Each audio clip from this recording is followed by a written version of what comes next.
Destiny.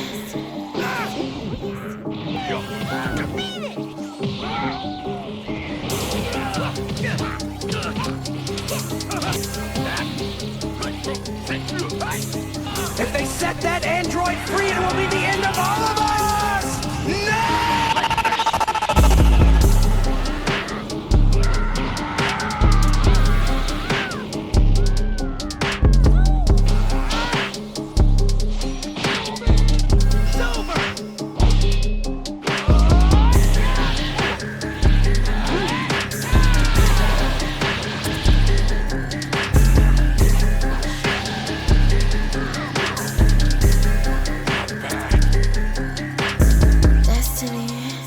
What's happening, man?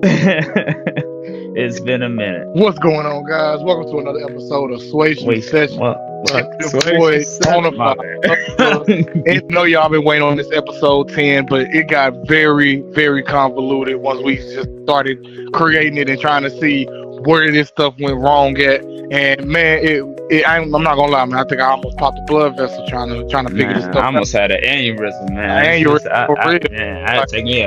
had to take me one of them Kishimoto Oda hiatus. Man, this was very frustrating to say the least, because we are fans of the material, but once big fans, probably the biggest fans, and that's why it's a problem, man. It has to be addressed. Exactly. It has to be addressed, and I feel like we have to give our perspective because as vetted Naruto fans, we have to talk about it. We just have to, man. Mm-hmm. So we left off where? Right at the end of the Kage Summit, where Sasuke and Tobi interrupted, and basically Tobi declared the war, the fourth great ninja war. This is a big thing. Yeah, my boy Sasuke did not play no games. He came to kill Danzo, and he exactly that. And he went after Team 7. Unfortunately, my boy ended up going blind, and he had to retreat. He probably would have got his ass kicked. Not gonna cap. Yeah, that was a good encounter too. Naruto ended up saving Sakura big time. Yeah, that was good though. Yeah, that was a good recap on that. So leading into this, Kage and the Hokage, which we get Tsunade that finally recovers, right? Because she was in a coma, which is why Danzo became the Kage. Now this man is dead. They're Kage-less again until, like I said, Tsunade recovers. So Raikage and well, they were about to give it to Kakashi, and my boy was like, I really don't want it, but luckily they ended up waking up just in time. She had missed the first Kage summit. They ended up having another summit to decide what they were going to do with Naruto and Killer Bee, and they decided to call that a summit. I mean, they were all there. They were all there, so they had a meeting. Let's just call it a meeting. And they had a meeting to decide where they were going to stash official meeting. Yeah, would be, and Raikage decided to move him to Turtle Island. It was a place where him and Killer Bee trained. Back in the third great ninja war, I believe, and it was the perfect place because it was literally a moving giant turtle that no one would suspect somehow. I mean, it's just the most secure place because of the rough terrain and, the animals. But somehow, Kabuto was able to infiltrate it, and Kisame.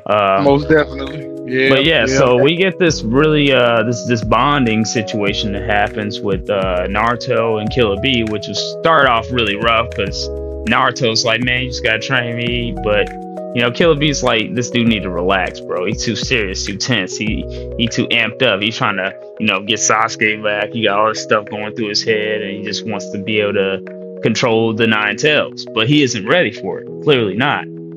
So, no, he just wants the power. He's not actually just thinking. He's not thinking about like where he's supposed to go with it.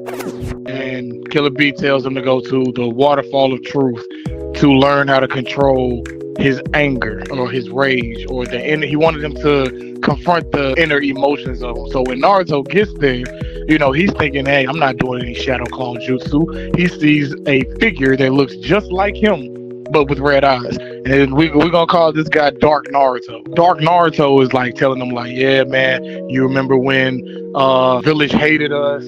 and now they want to kiss my ass because I saved them from pain, you know, and like, you know, he's just being really negative, you know, and the opposite of Naruto. And so he's like, I don't understand where this is coming from. You know, at first, I think he was trying to like rationalize with the decision that this is actually him. These are actually his inner thoughts, and he didn't want to accept it. You know, so once he goes back to Killer B, tells him what happened. You know, Killer B explains to him like, "Hey, that's you. It's a part of you. You have to confront it. You have to beat it if you're gonna fight the Nine Tails, because the Nine Tails is nothing but hatred." Nothing but pure hatred, and this is just a little piece of it. Right, because So you gotta be steady in order to overcome something like that. exactly. And so he went back to face Dark Naruto again after he understood what Dark Naruto represented and who he was. He went ahead and defeated him with a hug. Yeah, that's that self-love, He acknowledged that, hey, I understand that I caused you a lot of pain. The world caused you a lot of pain, but I'm here, you know, and we are not opposites. We're not foes. I need you. You need me. You know, yin yang effect, man. So yeah, I know. I mean, it was amazing just seeing how that showed the growth of Naruto. You know, of course, everybody thought Naruto was just this knuckleheaded ninja, but I really think after the 5 Kage, really after the pain arc, but really definitely after the 5 Kage summit, Naruto started to grow up a lot once he realized what was. He literally told Sasuke, right there, last encounter, he's like, "Yo, man, it's only gonna end in one or two ways, man. One of us is gonna end up dying, because I'm not gonna throw back. I'm not holding any punches, bro. I'm not holding back any Rasengan. It is what it is. You know, if I gotta kill you, it is what it is. If you gotta kill me, that's what it is." Exactly. You know, so it's at that level, man, and it was intense, man. It just showed that he had grown. He wasn't just that little kid anymore, and that he was ready for the war that was about to come. So after Kisame's dismissal, his unaliving of himself, we with all that intel that Naruto has gathered and sensing the chakra of all his friends out on the war effort out on the field, he's like, "Oh man, no, I can't just let people fight for me. I have all my friends potentially die fighting Madara. You know, forget all that, man. I'm trying to, you know, get out there. Plus Sasuke's out there too, so he might encounter Sasuke too." So he ends up about to dip out with Killer B, but he gets stopped by Iruka. Iruka stops him right before. He's like, "Hey, where you think you're going, man? I got called here to make sure that you don't go out there. You're supposed to stay on this island, so everyone else can protect you." Would ever stop Naruto? I was like, bro, why did you send a Chunin? When has Iruka ever stopped Naruto from doing anything? Exactly. I mean, this dude was painting on the Hokage faces, and Iruka couldn't stop him. He just had to punish him afterwards. I mean, you've never been able to stop Naruto from doing anything. And you think you're gonna stop him from getting? You couldn't even stop him with a sexy jutsu, but now he's able to control the Nine Tails chakra and be able to go into chakra mode. Man, that mode alone is way faster than the Yellow Flash. So there's no way that Iruka can stop him. Bro is easily Kage level. Using a Chunin. Oh, of course. You know, even though he's still technically a Genin, yeah, he's that fast. So Iruka finally just lets him go on his way. He's like, "I can't stop you," you know. And then he finds a message, a note that Iruka leaves in his headband that he gives off to him right before he leaves, and it basically tells him to come back alive, and he knows that he'll be able to do what he's set out to do, you know, never give up. Basically, it was really heartfelt because, you know, Iruka's like Naruto's dad figure before he actually met his dad. So we get this encounter on the field because Raikage and Tsunade sense that Killer B and Naruto's on the move. The Allied Shinobi Force's intelligence that, you know, for some reason Shikaku and Ino's father, Inochi, yeah, they're able to basically have like this super surveillance of the entire massive war field. Like, I don't know how it's possible, bro. Like, yeah, the amount of focal chakra you gotta be, you know what I'm saying? How do you do that? They're ninjas. Okay. All right. My bad. I'm just trying to rationalize the immense amount of chakra that is needed to do this. If you want to try to rationalize that, wait till we get to the end. Oh man, ain't no rationalizing. All right. Yeah. I mean, truly. Stay with us.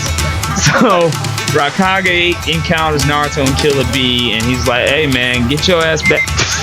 Get your ass back to the island, bro. We out here trying to protect y'all. Y'all can't be out here." You know, it's the whole premise of us doing all this is to protect y'all, so the 10 tails isn't completed to prevent the infinite Tsukuyomi. Them being on the field is just putting the chess pieces in the hands of Madara. So Naruto's like, "No, man, I can't let you do this. I'm gonna do what I want. You know, Sasuke's out there, my friends are out there, they're risking their life for me and everything. Nah, I'm gonna protect and save everybody. You know, that's my will of fire. That's my ninja. That's my ninja way. Let's get it." He's like, "Nah, man." All of that, Naruto, you know, he just spoke with his mom. He saw his dad prior. They both pretty much said they believed in him.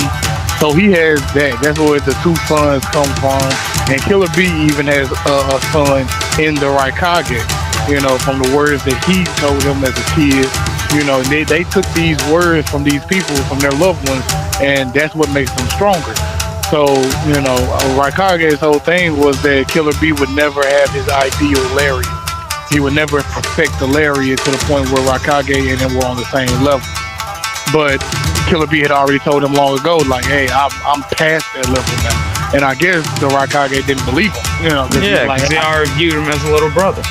Exactly. So, you know, it was that point where Killer Bee was like, "All right, well now I'm going to show you that I'm past you, bro.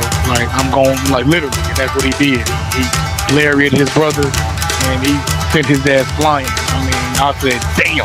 You know, and this is the same Killer Bee and Raikage that just cut Kisame's clone's head off. That double lariat, yeah. Yeah. So I'm thinking they're on the same part. You know, they're on the same level somewhat, but no, Killer Bee was holding back even then. Now Killer Bee showing his full power. He's like, "Hey, I'm past you, bro. I've passed you. I'm the 8-tails Jinchuriki. I'm with Naruto, and we're gonna go." You know, and Naruto, he's like, "All right, we'll find that." He gives Naruto a test, and he was like, "I'm gonna see if you can dodge me at full speed." And Naruto does, and he was like, the only person that was able to do that was Minato. Yeah. And I was like, "Ah, man," so that means he's either faster or as fast as Minato now. And I was like, "Yeah, Naruto's gonna be a problem on this battlefield." Right, he basically makes his own version of Flying Raijin. Exactly. I say it's actually superior to Flying Raijin, actually. I mean, it's not like he has like, yeah, I mean, it's literally 9 tails chakra Flying Raijin. No, there's nothing faster than that. No, not until we get into Boruto. Oh, yeah. We're not. Yeah. So where do we go from here? So on their way there, they encounter reanimated Nagato and Itachi. And Oh yeah. their first big fight comes in because they literally just left. And the first person that he comes in contact with are probably two of the strongest people that he's ever came in contact with in his life. And that's Nagato and Itachi.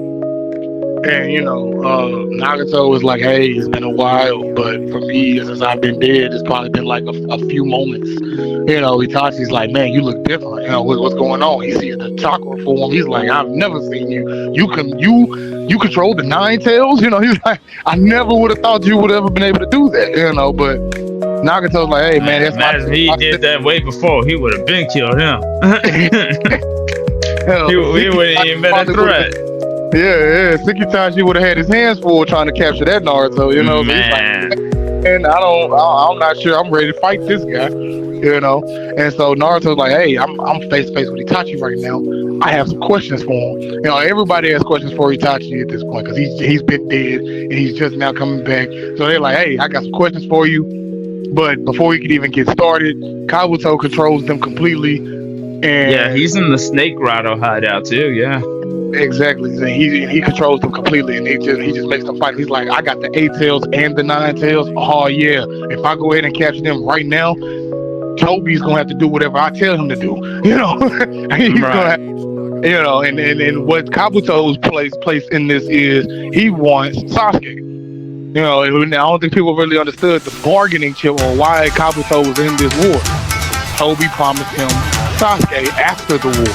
Right. So this was his way of trying to get a bargain going, where Toby would have to do what he tell him to. And Nagato, I didn't know Nagato was that powerful. You know, I mean, Pain one thing, but Nagato is a whole different beast, man. Yeah, because he can do all the six path abilities. Yeah, of course. So Nagato absorbs Killer Bee's chakra mode, and his hair turns back red. He's back in full power, and I mean, he is dog walking them. He almost killed both of them. You know, he almost takes both of them. But we get the Kenny Crow, the crow that was Itachi. Yeah, Itachi. Way back during the Itachi Pursuit arc, which we talk about in the second video. Go back; it'll be in the link around here somewhere in the video. But yeah, so he actually uses this crow that he puts into Naruto way back on the Itachi Pursuit arc when he's like talking to him about, hey, you know, why you so obsessed with my brother, bro? Like before his fight with Sasuke. Yeah, before his fight with Sasuke, before Itachi dies, and he has this conversation. He's like, will you be able to you know, kill my brother? Would you be able to stop him? You know, and which has the Kodomatsu Kami, which is a technique from the deceased Shisui Uchiha, which is the best friend of Itachi, which was entrusted to him right before Danzo unalived him, you know, with the ambush, you know, which he actually kills himself, you know, obviously that. He entrusts the Kodomatsu Kami in the future of the Uchiha and the future of the Leaf Village with Itachi, and Itachi entrusts I don't really know that, but actually Danzo's guys that actually poisoned Shisui, so he was going to die. That's actually in the books. You should read those. Those novels are great. Way better details. You know, and Itachi got his revenge on that. You know, he definitely got his get back for that. Oh yeah, for Shellskis. So he used this Kodomatsu Kami to break Kabuto's jutsu. It's like, bro, you cast a jutsu on yourself. A genjutsu on yourself to break the jutsu on yourself is crazy. it's next tier level meta thinking. Like, this man was so far ahead in the past, and he had a feeling that he was going to be brought back to life. Yeah, well, actually, it was made because he gave it to Naruto because Naruto had said that he would find a way to stop Sasuke without killing him, and that was enough for Itachi to be like, all right, I have a way for you to stop Sasuke without killing him. He's gonna want the real power. He's gonna want the eternal mind. Of course. When you look at Sasuke in his eyes, this crow will come out and tell him to protect Hidden Leaf Village. So whatever path he goes down, once he comes in contact with Naruto, all of that shit stops. You know, it will all come to an end, no matter how corrupted Madara had got him. Because he anticipated that. Right. I mean, the whole Amaterasu flames attacking him, you know, which somehow he's able to survive that, which we still don't have a definitive answer on why he's able to still be alive from that. I don't know. Itachi never trusted Toby. No. You know. Madara or no Madara, you know? Exactly. Yeah, I don't trust you. But Amaterasu, you gotta burn. Yeah, Itachi actually finishes Naruto off by sealing him with the Tosca blade, and what was probably going to be the detriment of both Naruto, Killer Bee, and Itachi becomes light work.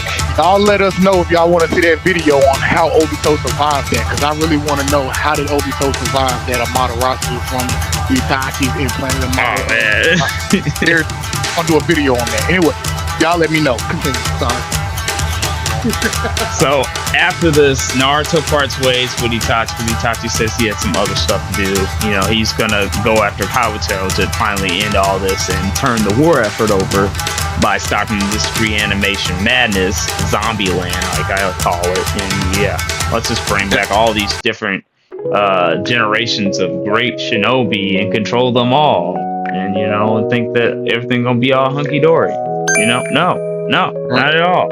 You know, and if I had to be honest, I think that this would probably be one of the again, the downfalls of Naruto, because we didn't really world building, that One Piece style world building with all of these deceased characters and the lore behind all of them. We didn't get all that because we were on a deadline at the time. The story's entering its last apex, and there really wasn't much time to really give much closure for a lot of these things.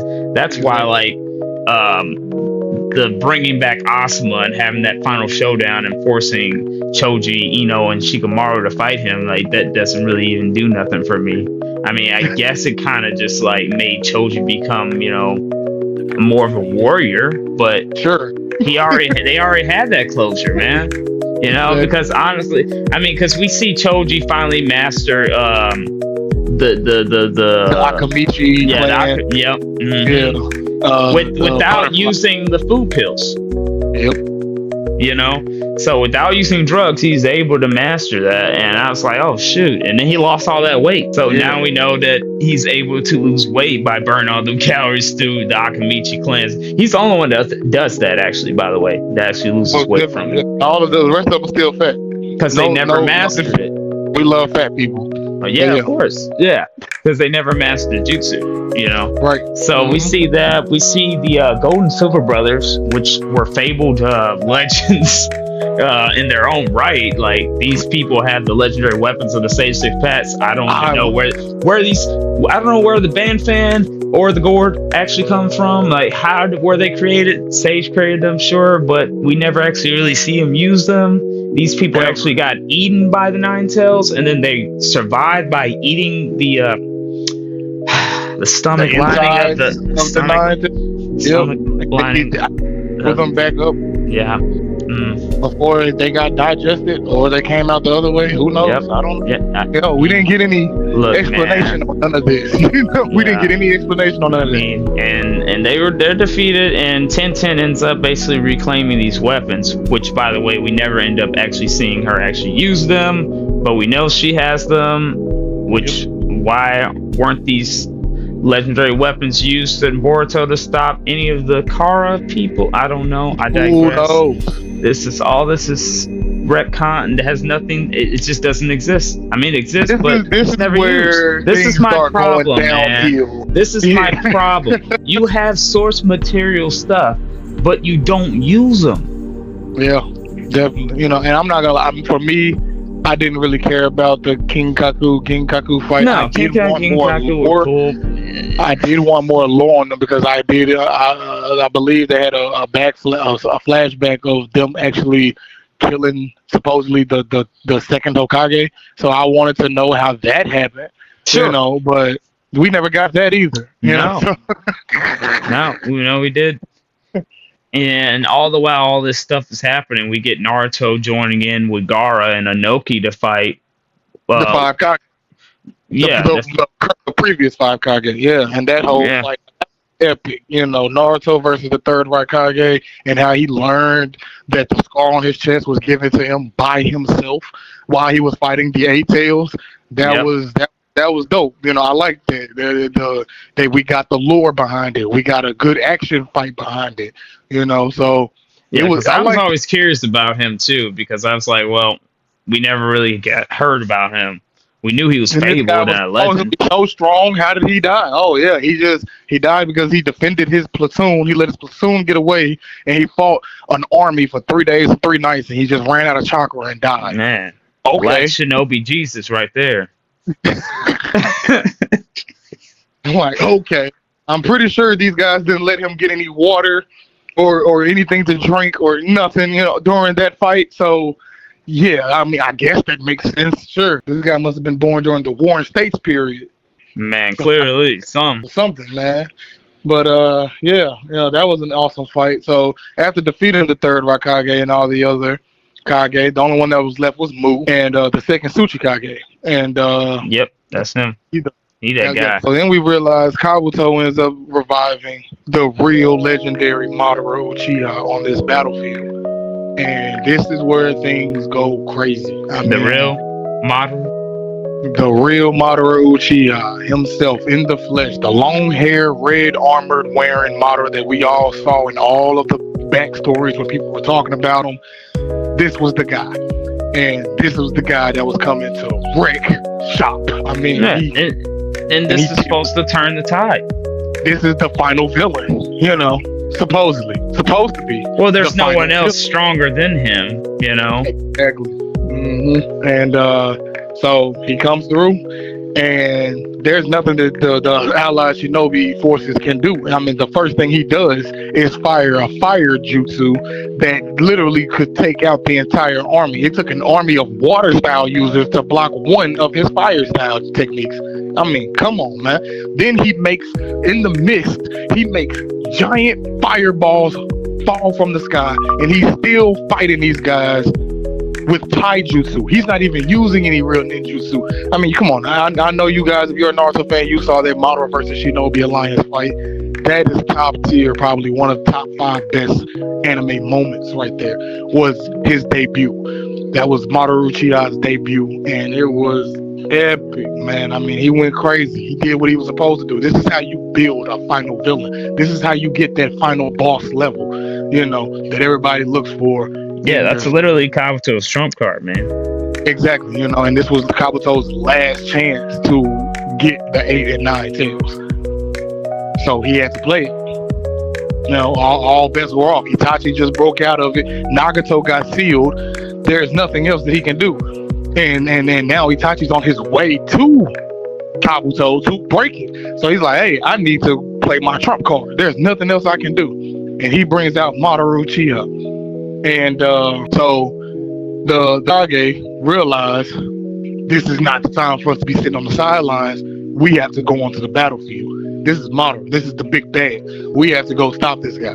So they finally pull up, and it is insane. I'm talking about, I wasn't really a big Tsunade fan until this fight. You know, Tsunade versus Tsunade Madara. put up a good fight. Tsunade, fucking Mai, Noki, Raikage, even Raikage. If she had done this during the pain fight, we might have been cool. Yeah, I've been, hey, yo, Tsunade good with me.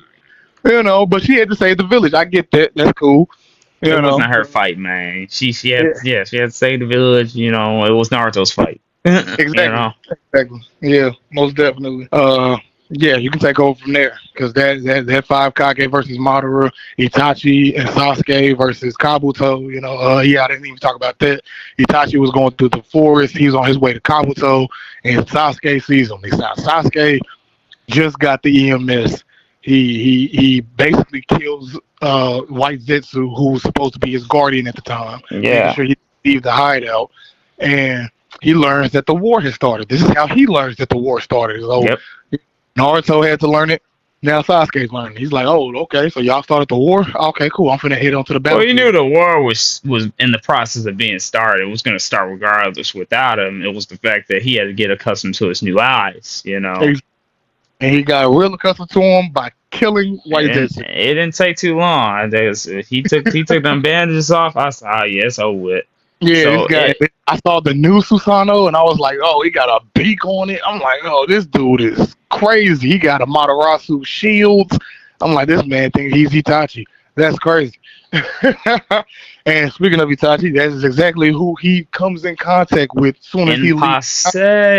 For Shelsky. Right there, you know, he's like, hey, I got questions for you again. Everyone has questions for Itachi. You know, I got some questions for you. Are you really Itachi? How are you back? You're supposed to be dead. What is going on? You know, and Itachi's just like, hey, I will answer all of your questions.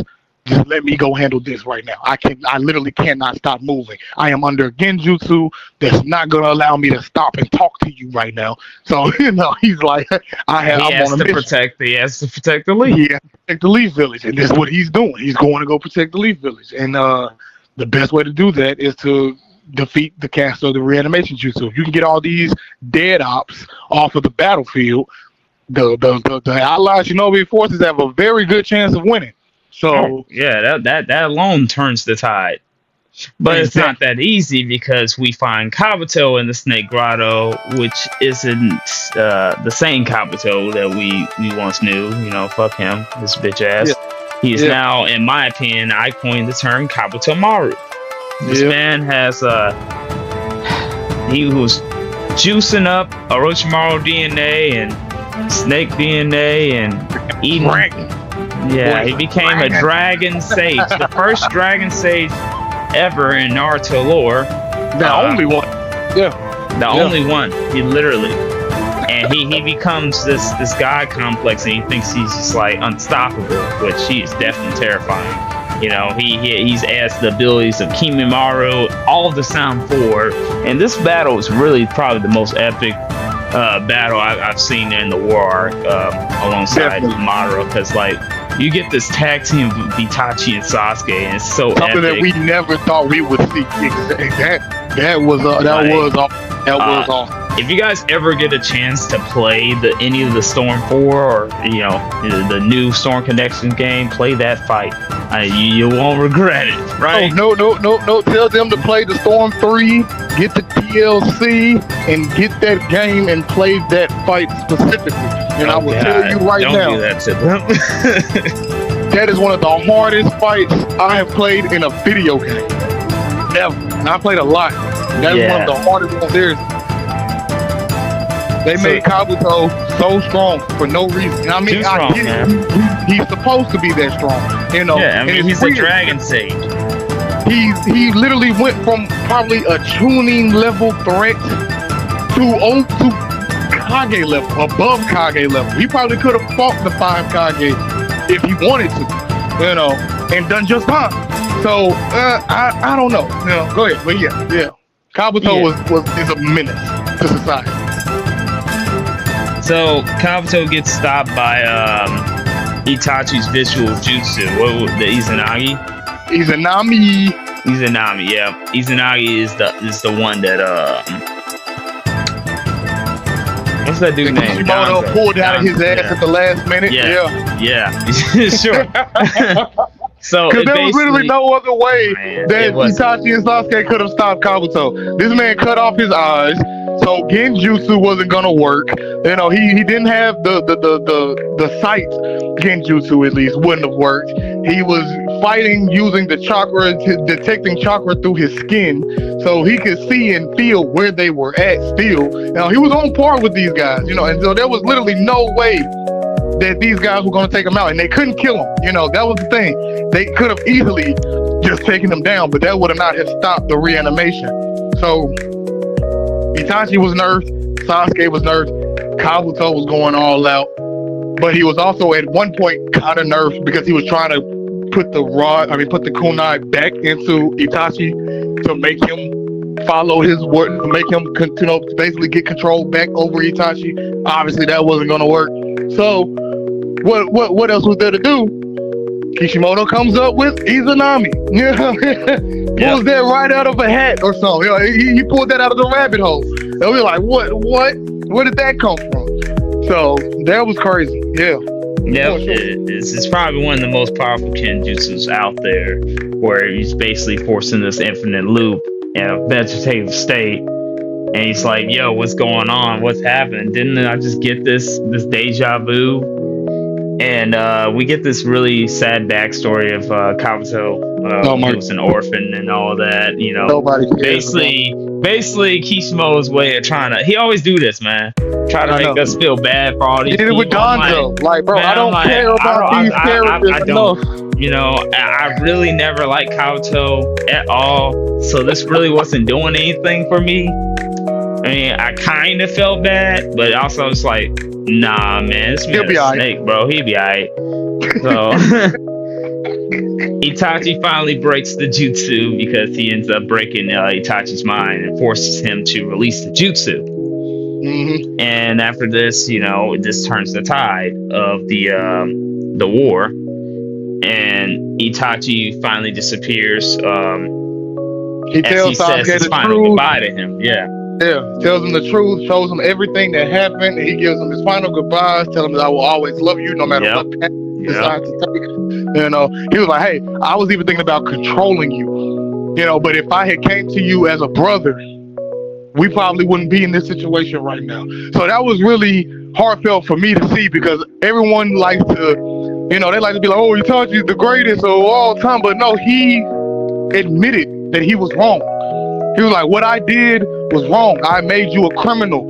I made you go to Orochimaru. I made you join the Akatsuki. You know, and he was like, this is the path that I put you down. And now I have to say, for that, I have to say, I apologize. You know, if I had came to you like a brother and said, hey, the village wants me to kill our family. What do you think I should do? You know, I mean, telling that to a 4-year-old Sasuke, I don't know how that would have worked out for him.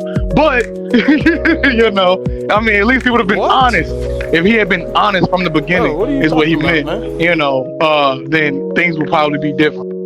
Oh, yeah, definitely. I'm sure it would have. I mean, he wouldn't really have understood the complexities of what was going on. I mean, he definitely could have came back and said, hey, let me level with you. Like when he first got back to the village to capture Naruto, he could have been like, yo, bro, let me level with you.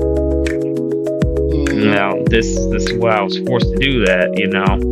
I mean, he wouldn't have been able to at that point because he was a member of the Akatsuki, and Kisame was right there. So it was like, I mean, he probably could have put him under Genjutsu. He didn't have to put him under Tsukuyomi. Man, you know, like, live him doing all of that. Most definitely not. Yeah. No, most definitely not. But so Sasuke takes this information and he just needs more answers, you know. I mean, he already knows that, you know, the truth, and everyone is pretty much dead other than the elders. So he wants to speak to those that basically sent Itachi on this mission. You know, he wants to talk to the former Kage. So in order to do this, he ends up encountering Orochimaru. Yeah, out of Anko. Yep, Anko's curse seal, reverse curse seal. You know, because that's how he came out of Sasuke the first time. Another part where this story goes downhill. Orochimaru is brought back to life because he can't die. As long as his curse still exists, he can always comes back. Even though he was sealed away by the Tosuke blade. I digress. It doesn't make sense. You know, how did Sasuke know what the unsealing of the jutsu was? You know, we got the little backstory with Kakashi doing it, but his back was turned. He didn't even see the hand signs that Kakashi weaved in order to seal it. So how would he know how to unseal? I mean, this is where it starts to get kind of like, you're pulling this out of your hat, man. You're a magician. Really? You're pulling rabbits out, and we're seeing the magic, and it's like, you know, we still devout Naruto fans, so we just gonna roll with it because you know the story must go on, the show must go on. So he tells Orochimaru to summon those who know everything. The ones who know everything are the previous Hokage. So he summons the first, second, third, and fourth. Yeah, he does this by using some of the white Zetsus that they incapacitated and caught, which were created. By the way, we didn't really address the Zetsu army was created by the capturing of Yamato by Kabuto on Taro Island. But that's just a flashback to that. And somehow he was able to create a million of like white Zetsu clones. Like, they talk about Onoki versus Deidara either. Man, I mean, it's a small fight, you know. It's nothing too serious. It's pretty much like a killer fight for it, bro. That's like the whole Sasori being against Kankuro, man. I don't care about that. Honestly, I didn't even care about any of the Akatsuki coming back. None of that even mattered. They already got taken down, bro. Yeah, Kakuzu came back. Mentions. And this is crazy. Kakuzu came back and he was on Asuma's team. Like, bro, what? It's real messed up. Silly, man. It really is. Crazy. And so, yeah, you know, he basically asked the first Hokage. Well, first he asked the third Hokage, why did you make Itachi do it?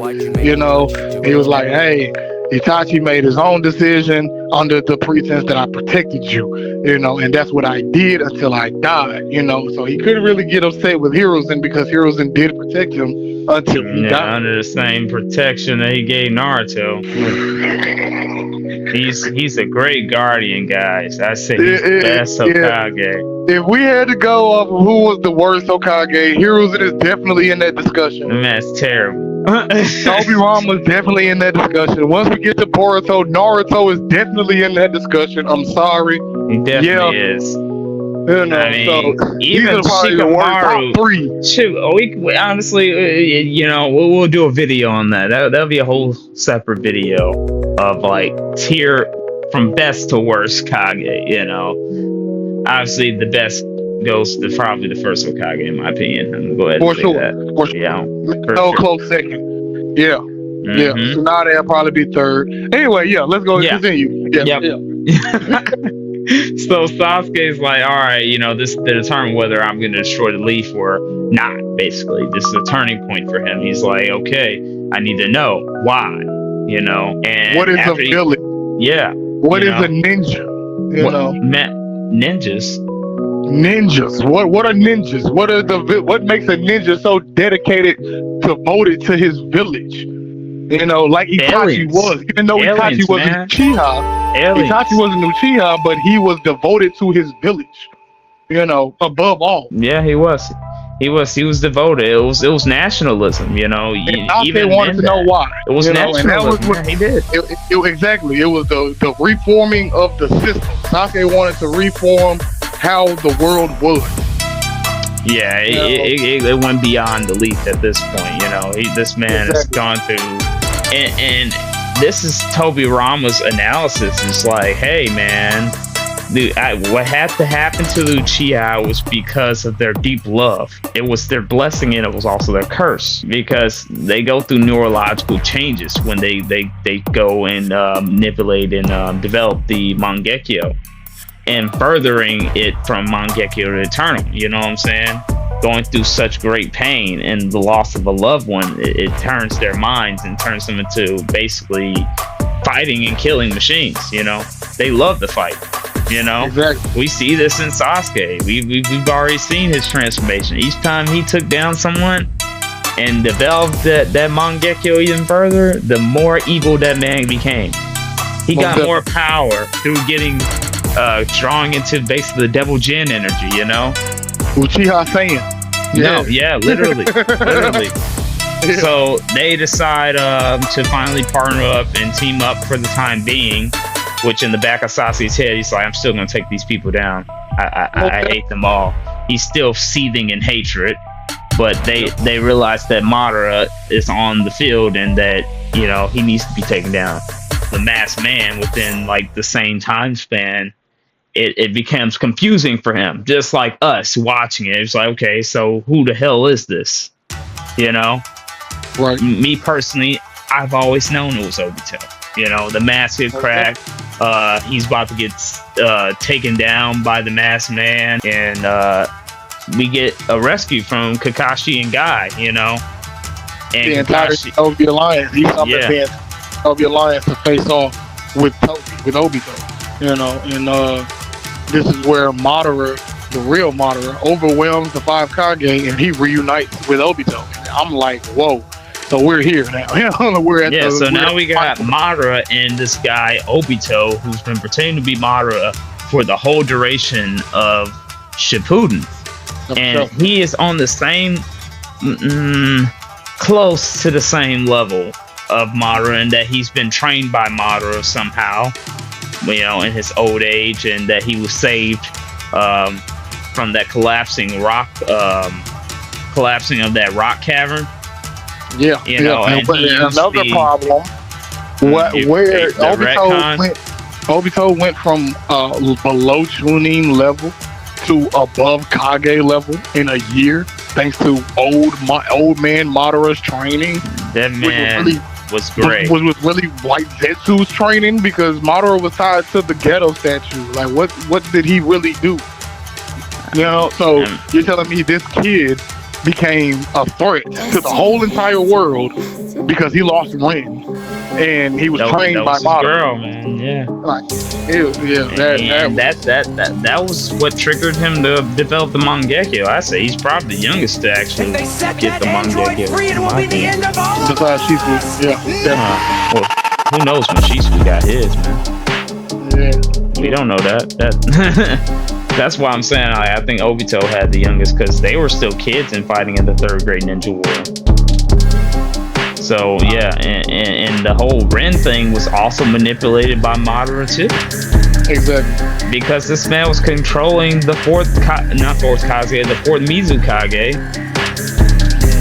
and he basically made Ren become the three-tailed Jinchuriki. Ordered the Mist to do that. Yeah. He ordered the Mist to do that.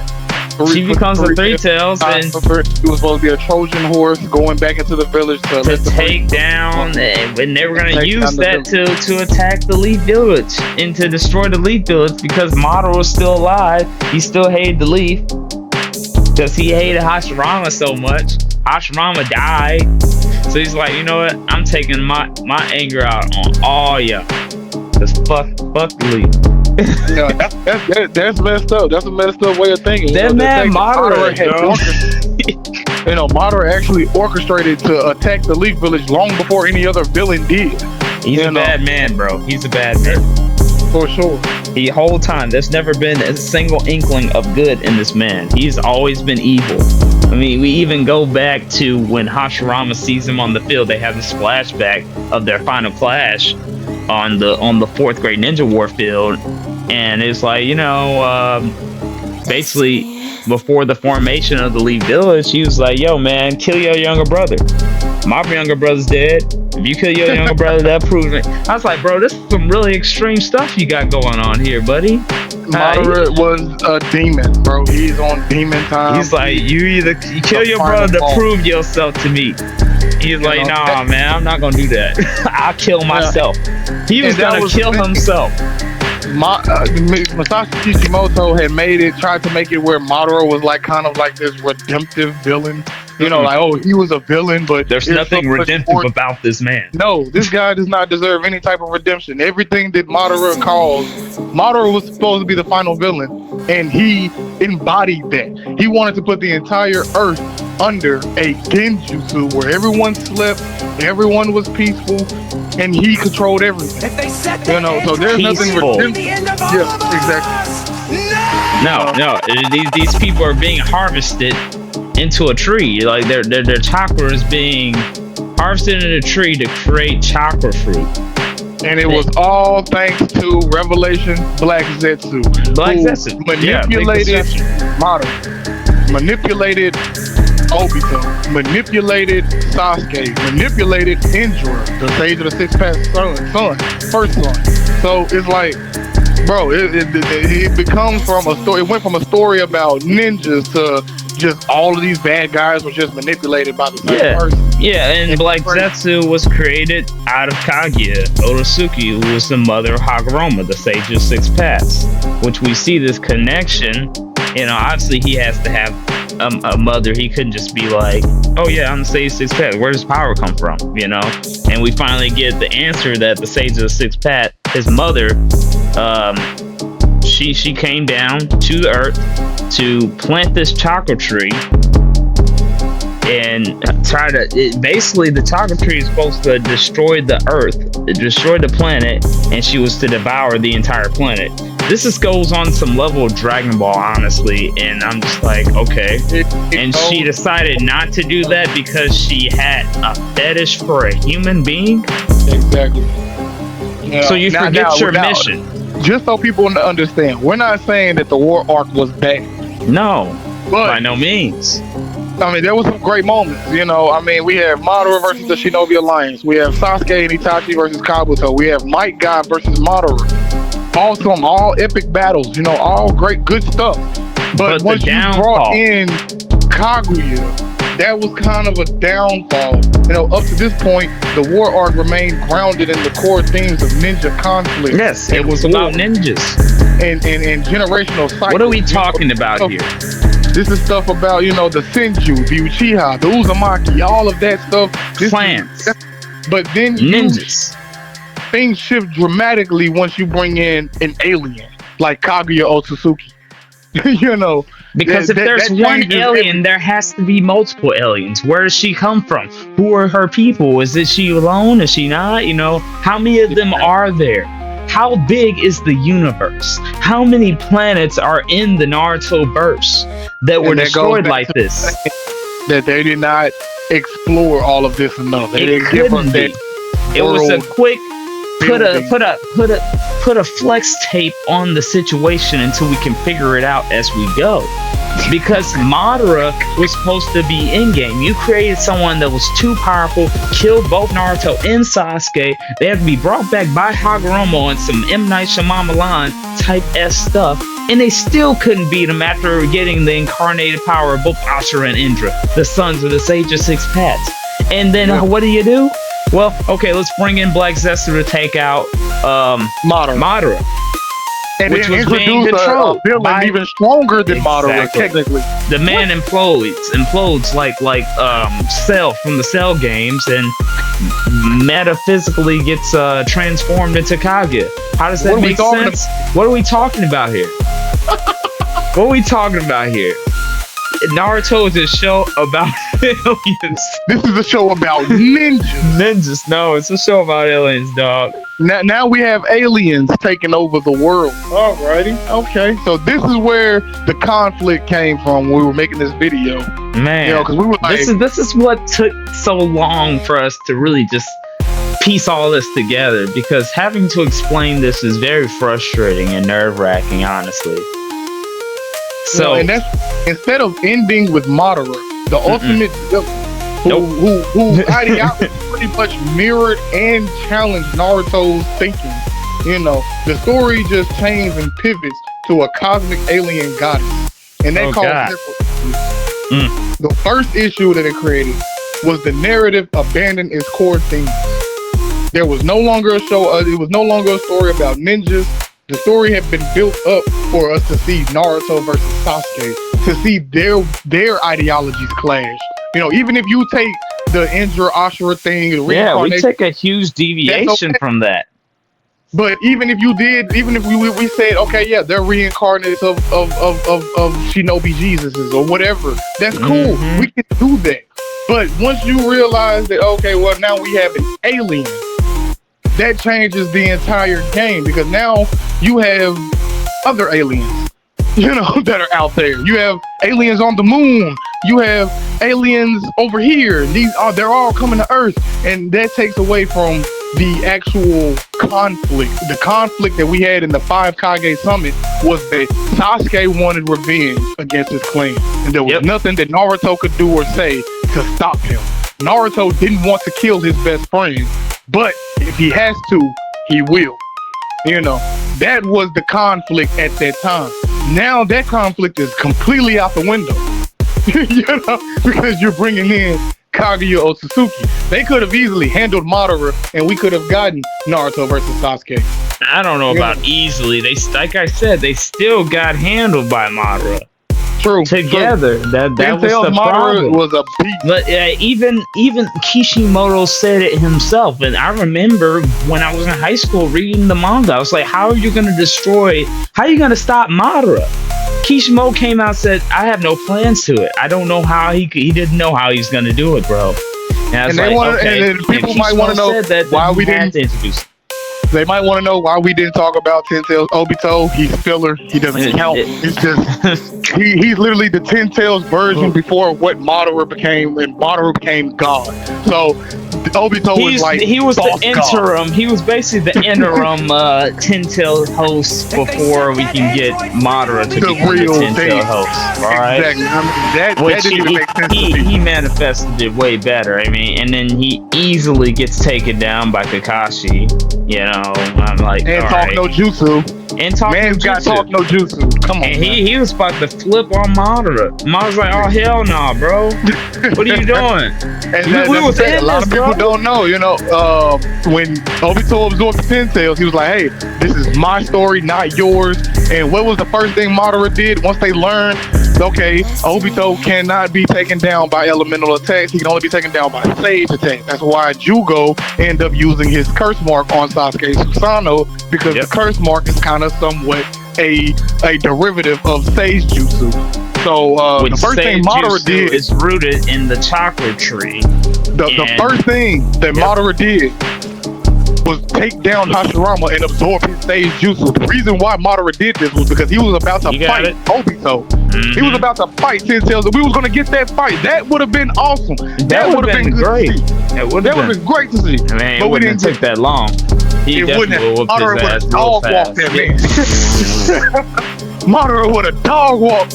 Man, nah, I don't think Obito was ready for that. we gotta do that fight on what's the name on Storm. Put this in the video. Let him have that for sure.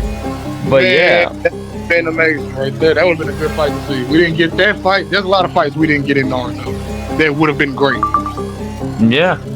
So we're basically forced to have Kaguya be taken down by both Naruto, Sasuke, Sakura, and Kakashi, which now has 2 Sharingans because before Obito passed away and died, you know, he gave Kakashi this other Sharingan, so now he's double Sharingan Kakashi, and somehow able to learn and create a full body Susanoo.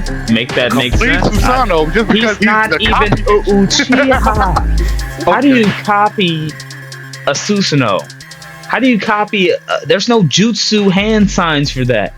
And you know, in part 1, Itachi said it best. You can copy it, sure, but you do not have the physical stamina that the Uchiha has. Apparently So how did he have the physical stamina to 1, have both Mangekyo Sharingan, and 2, to create this complete body Susanoo?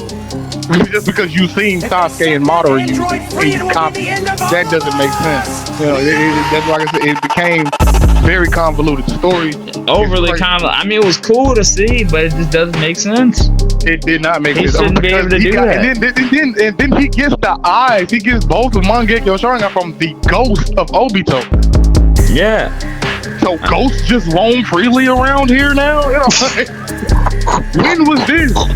Where was Jiraiya's ghost? You know, where was Itachi's ghost? Hear me. You know, I am Shinobi Ghost. I am the Fox ghost. Like, come on, man. Like, no, bro. This is what are we talking about? You know, and going back to, you know, what happened, what ruined the show. You know, like I said, this is Madara Uchiha we're talking about. You basically just threw away years of build-up, literal real-world years. We see Madara at the final valley in part 1. We see the statue of him. He gets mentioned by the 9 Tails at the very beginning. He gets mentioned in Shippuden by the 9 Tails. You have Obito going to portraying to be him. You have Jiraiya talking about him. You have Itachi talking about him. These are real live, like I think about 7 years worth of build-up here, and you just threw it away in seconds. Black Zetsu. These guys, this is the thing. Madara took on the 5 Kage, dog walked them, then stared down the tailed beast. He got his ass kicked, but he still fought He fought them tailed beasts. He did do that. He fought the tailed beasts, all 9 of them. And you have him get stabbed in the back by Black Zetsu in seconds. Even the 10-tailed Jinchuriki clone stuff like we get, you know. Sasuke launches an Amaterasu on this guy, and he just drops his armor like, yeah, that little shit don't work on me. You know, like, you know, Naruto is over here throwing Biju bombs at this man, and he's reflecting that shit. You know, like, and you're telling me he gets taken down by Black Zetsu shoving his hand in his back. That is crazy. And then they tried to make it where, oh, it's a narrative aspect. Madara never liked anyone standing behind him, and Zetsu was standing behind him. Okay, what? All right. Sure, whatever. But that was just one aspect. This is something that didn't make sense, you know, because they did it in the flashback with him. I guess him and Hashirama, you know, chucking rocks or whatever, and he went to go pee, and you know, Hashirama was standing behind him. He was like, "Hey, I don't like people standing behind me while I pee." You know, that was the whole thing. He didn't want people standing behind him while he was urinating. It wasn't, he didn't want people standing behind him in battle, because I'm pretty sure when he went to battle against the Senju, his army was behind him. The Uchiha were behind him all the time. Hashirama, that's on the front line. You know, they're on the front line. Their clan is behind them. So that did not make sense for, I don't know, man. I don't know. Yeah, I'm getting an aneurysm here. Yeah, relax, man, relax.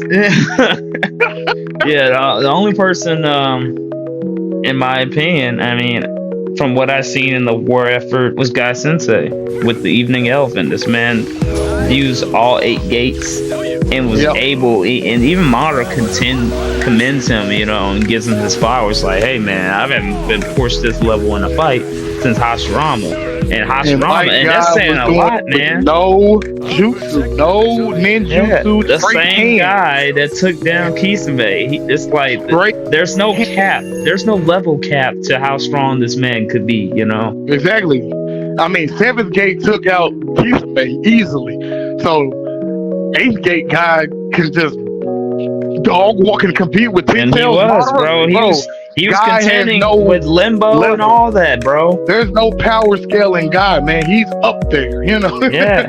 Not even Kakashi was able to fight him on that level. Kakashi couldn't do it. That man snatched Kakashi's eye out before he was able to get that eye back, and then magically become a Susanoo user. Like, sure. And then I'll give it to you. Talking about power scaling, another thing that went wrong. The power scaling became so nonsense, bro. Chakra origins, you know, you got where people were training. You have Naruto's Rasen Shuriken training, Sage Mode training. You know, these guys are training. Sasuke, even in part 1, training to use Chidori. He had to copy Lee's taijutsu so that he could be fast enough to hold the Chidori, let alone run with it, you know. And like we lost all of that once you introduce aliens, because now it's not about chakra, it's not about, you know, training, it's about alien god tree fruit and who has the most strongest eye, because Kaguya had a Rene Sharingan, which is a combination of 2 of the strongest eyes in the show. So now it's not about and because it's origin root. But now you get all these different types of eyes, like the Jugon and all these derivatives that come from the Orosuki line. And they're all world breaking. Like, they could all destroy the planet. Yeah, they can destroy the planet, and they can alter space-time. You know, that's the thing. That was the big thing with with Boruto when we get introduced to that, because Boruto's the son of Naruto and Hinata. After the war arc ends and Naruto and Sasuke get their final ones, they destroy their arms, you know, because Sasuke refused to, you know, work with Naruto. He's like, nah, man, I'm used to tell beasts in order to, like, take over and recreate and build a revolution. Naruto's like, nah, fuck that, man.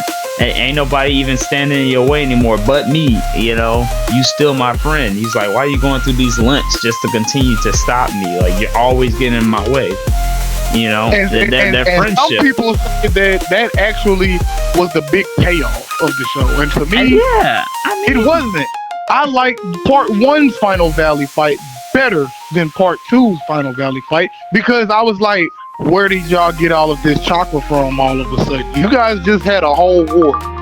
You know, you guys just fought Madara, Obito, Kaguya, you know, Kabuto, all of these people, and you guys still have enough chakra to fight each other.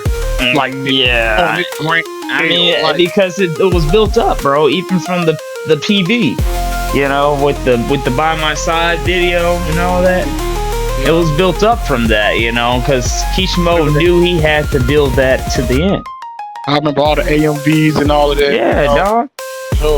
So, like, and I have to say that final battle takes the helm for me, because I was anticipating them bringing back OG Naruto soundtracks, and even the soundtracks leading up from Shippuden OST 1, 2, and 3.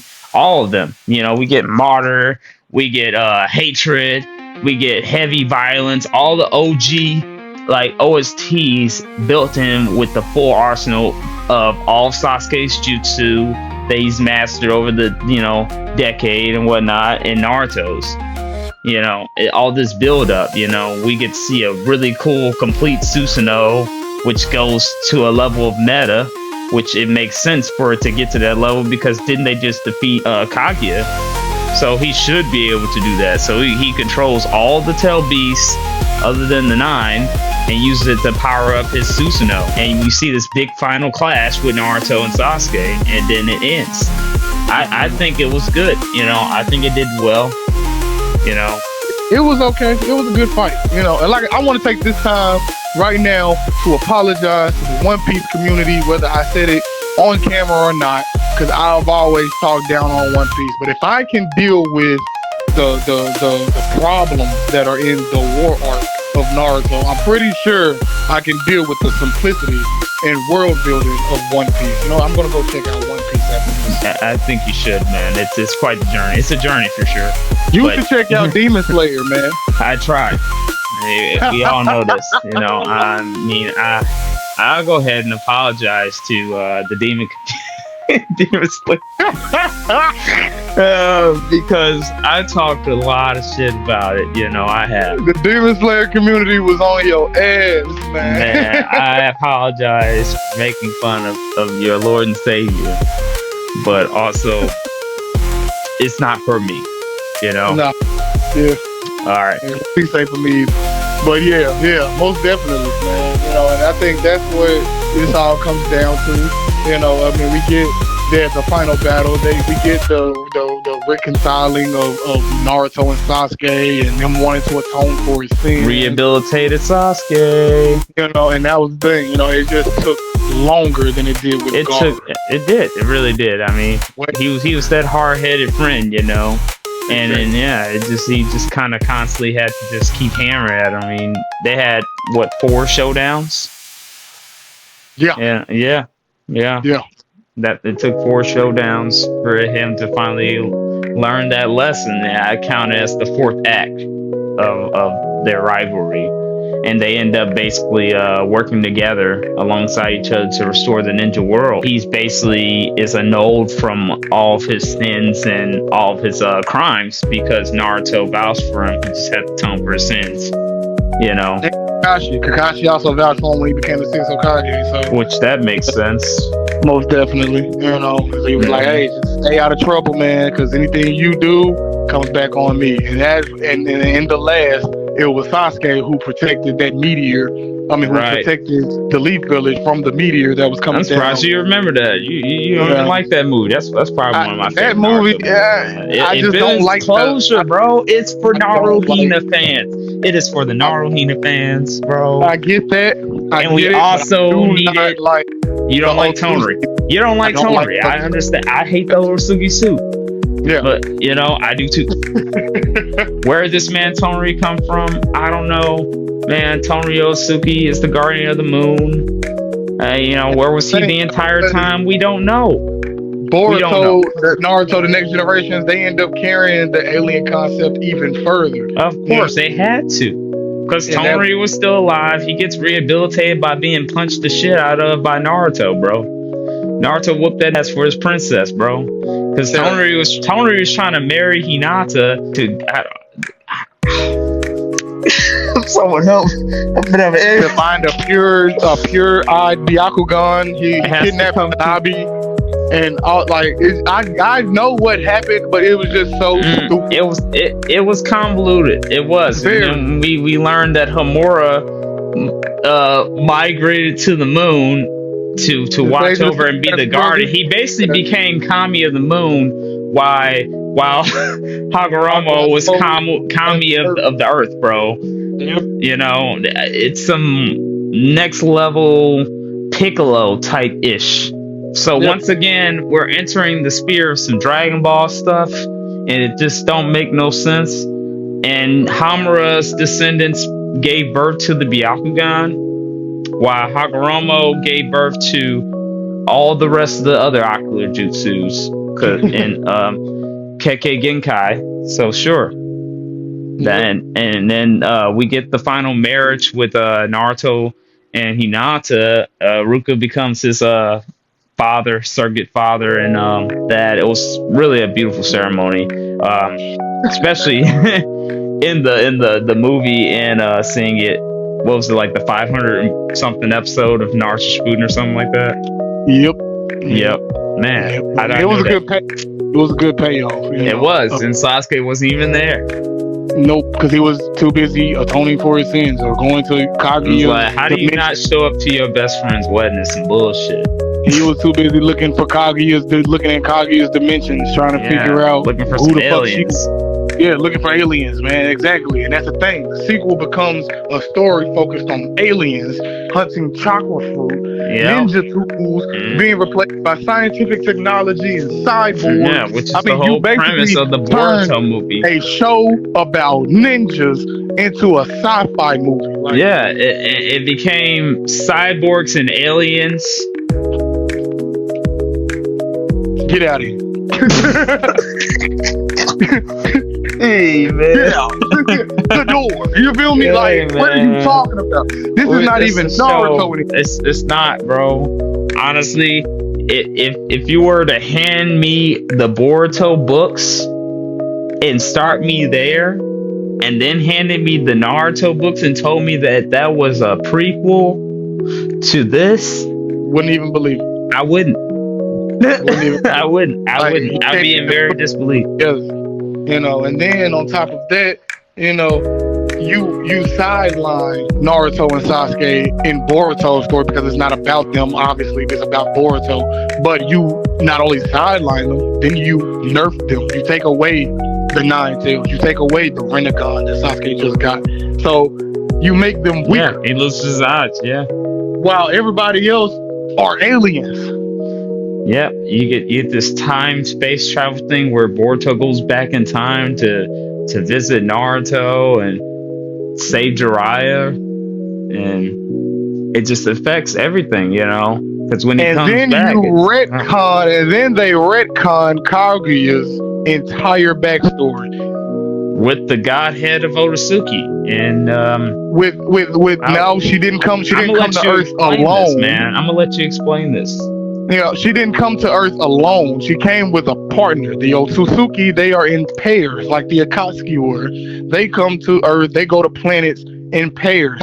Whoever is the higher level or the superior one is the one that eats the chakra fruit. Whoever's the inferior one is the one that gets fed to the Ten Tails.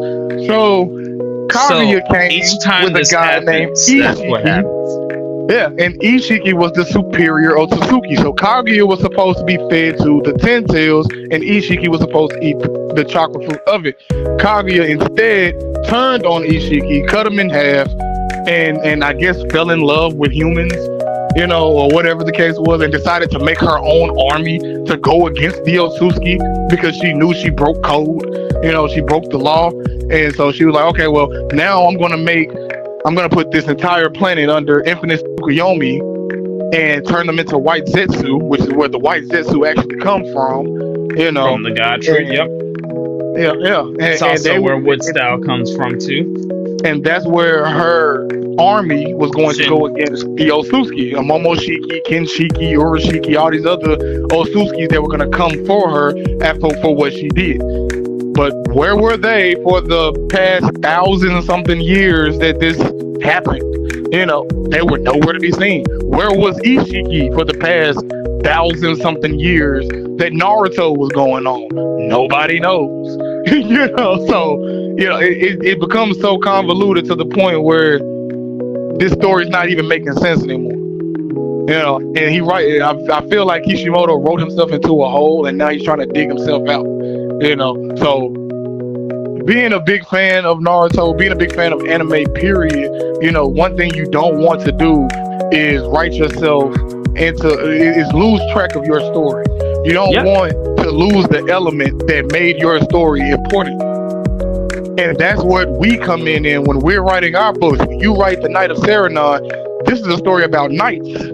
We're not in, I mean, there might have cyborgs or anything else in there. I'm not going to give your story away, but this is, at the end of the day, the context of the story is about knights. You know, my story is a little more flexible where I can do stuff like that, you know, because I got Avalanche, you know, the Forbidden One book of Avalanche. We got, you know, Avalanche having this big old light dragon, and then we also got some ground men down there, and we also got some heavy hitters. And there's a connection there because it makes sense for those things to be there because the world's already built fantastical, you know. Exactly. It's a fantasy world. We're not going beyond the scope and creating something that has nothing to do with it or is related to it. You know, that is it makes completely sense. unrelated, and that, You know? and we learned that from watching Naruto. We've seen the downfall of this. We've seen how it went. We And were I like, told okay, myself I would that never is write myself in a box like this ever. that is where the story went wrong. You bringing aliens into a story about ninjas to try to compete with Dragon Ball or whatever your reasoning was to either end the story on time because you were on a deadline, to compete with Dragon Ball and all the other animes that you saw as friendly competition. Whatever your reasoning was, you took away the element of your story. At the end of the day, everything else can be forgiven, maybe besides Madara. You know, you downplayed the final villain of your story. I'm not gonna forgive that, but everything else can be forgiven. But you took away the element of what made this story great, and it was a story about a ninja who wanted to be the Hokage. Yep. Now that no longer is the case. We have aliens. Because Boruto's story was supposed to be about him not wanting to be Hokage. He wanted just to be a great ninja, which he already was. You know, Ninja. that was it. Ninja. Yeah. There's that word again. Ninja. Ninja. Yeah, that's the word, because that's But what he it's has supposed an to be. alien inside of him. Like, come on, man. All right, yeah. He's the host to an alien. An alien. He has an alien.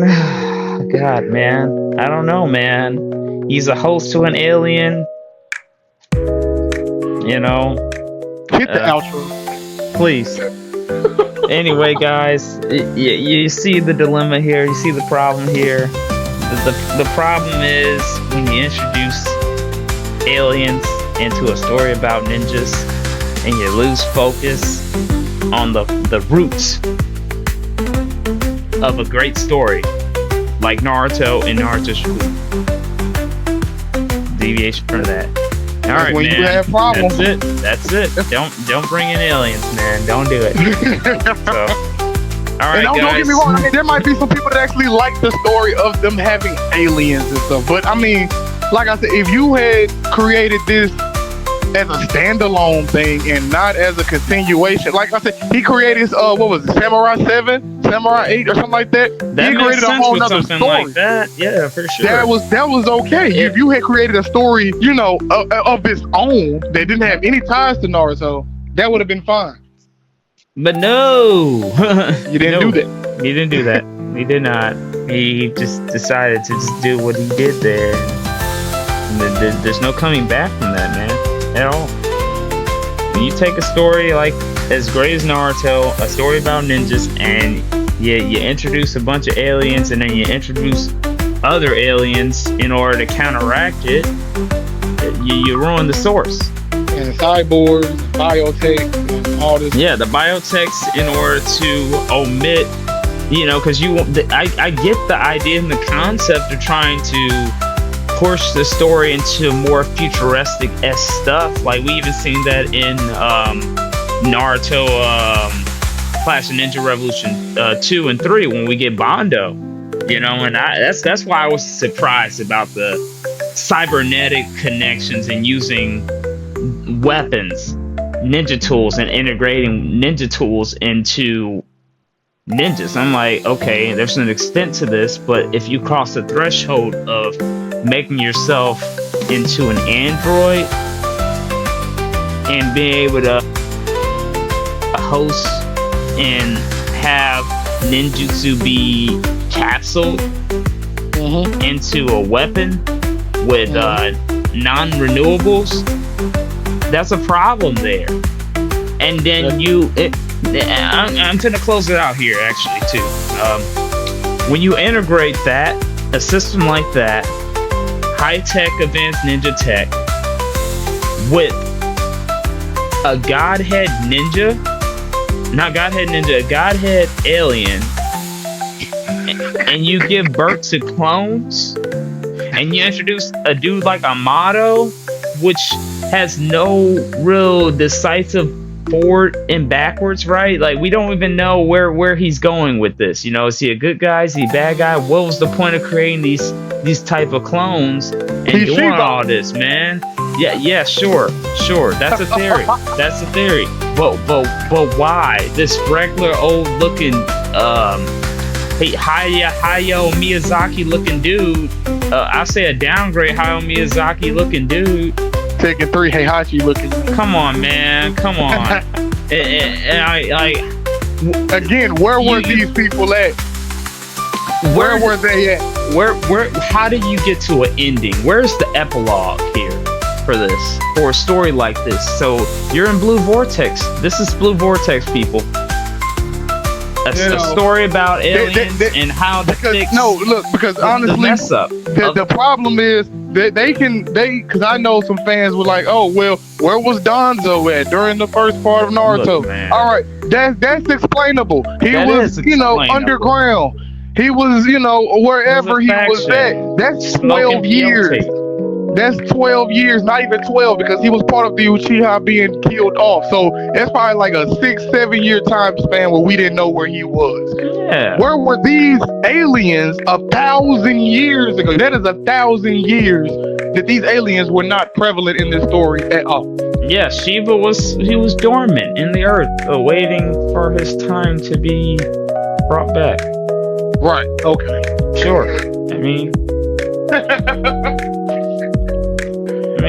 honorable mentions. We get cool characters like Code and what's For that sure. girl? Ishiki, Vegan.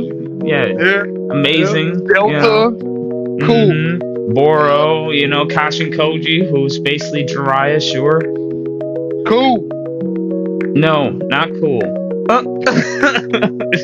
Jiraiya's supposed to be dead, and sure. A clone of Jiraiya is crazy. Yeah.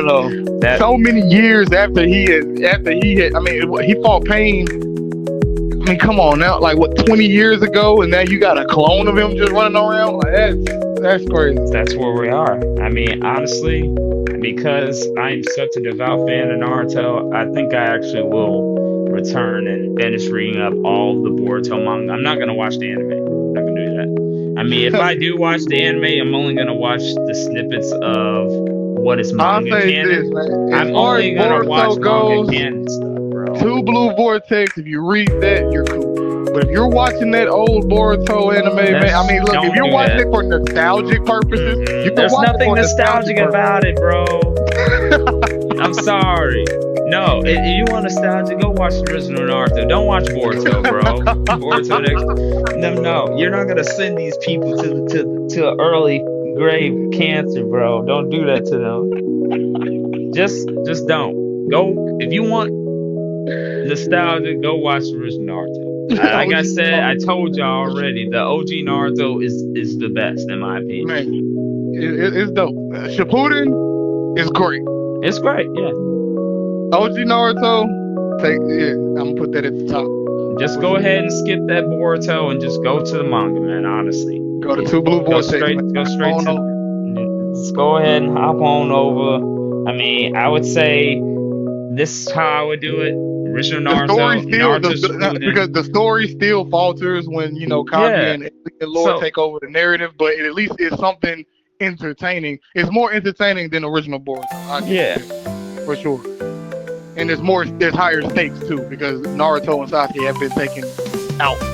I'll tell you what, guys, I'm gonna do y'all even one better. At the end of the creating of this entire video and pulling it all together, I'm gonna create you a cheat sheet timeline of how I would go about skipping all the BS of Boruto and getting straight to the nitty-gritty of Blue Vortex if you want to be where we are with this level of headache, so we can continue these sort of level of discussions openly with you guys. I'll be willing to do that for sure if you guys are willing to indulge the headache of what Boruto is. And it's been your boy Bonafide Hustler, and I just want y'all to know we are back, baby. We're back. We session. Finally finished the series of Naruto. We're not going back. And season 2 is coming soon, baby. Yeah, and as always, as I like to say, stay sway.